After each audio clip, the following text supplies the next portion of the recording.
Good morning. आज आपण बघणार आहोत लॉंग हेअरमध्ये स्टेप कट कशा पद्धतीने करायचा, अगदी स्टेप बाय स्टेप आणि सोप्या पद्धतीने। सर्वप्रथम केस छान विंचरून घेऊन त्याचे सेक्शन करायचे आहे। सेक्शन करत असताना बरोबर 2 सेक्शन समोरून घ्यायचे आहे आणि मिडलला एक सेक्शन घ्यायचे आहे। 3 सेक्शनमध्येही तुम्ही हेअर कट करू शकता। 3 सेक्शन कसे घेतले आहे ते तुम्ही व्हिडिओमध्ये बघू शकता। त्यानंतर खाली जे केस उरलेले आहे हे आपण अगदी छोटे छोटे सेक्शन घेत कट करणार आहोत। पण कट करण्यापूर्वी क्लायंटच्या चॉईस प्रमाणे किती कट करायचे आहे ते क्लायंटला विचारूनच कट करावे।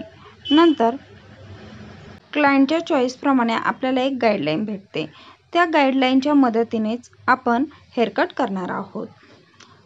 मग आता बघा, व्हिडिओमध्ये तुम्ही बघू शकता अगदी छोटेसे सेक्शन घेतलेले आहे आणि ते 90 डिग्रीला घेऊन कट करणार आहोत आणि त्याच गाईडलाईनने आपण जेवढे बॅकला केस उरलेले आहेत तेवढे कट करणार आहेत।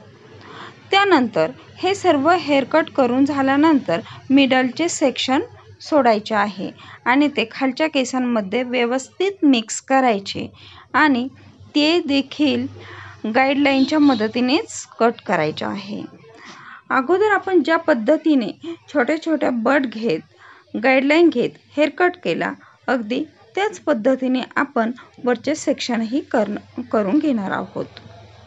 मिडलचे सेक्शन कट करून झाल्यानंतर समोरचेही हेअर कट आपण त्याच प्रोसेसने करणार आहोत। अशा पद्धतीने जर तुम्ही हेअर कट केला तर तो खूप सोप्या पद्धतीने जातो, कट करणेही सोपे जाते आणि हेअर कटही छान होतो। व्हिडिओ आवडला असेल तर लाईक करा, सबस्क्राईब करा। भेटूया नवीन व्हिडिओमध्ये नवीन हेअर कट सोबत। थँक्यू।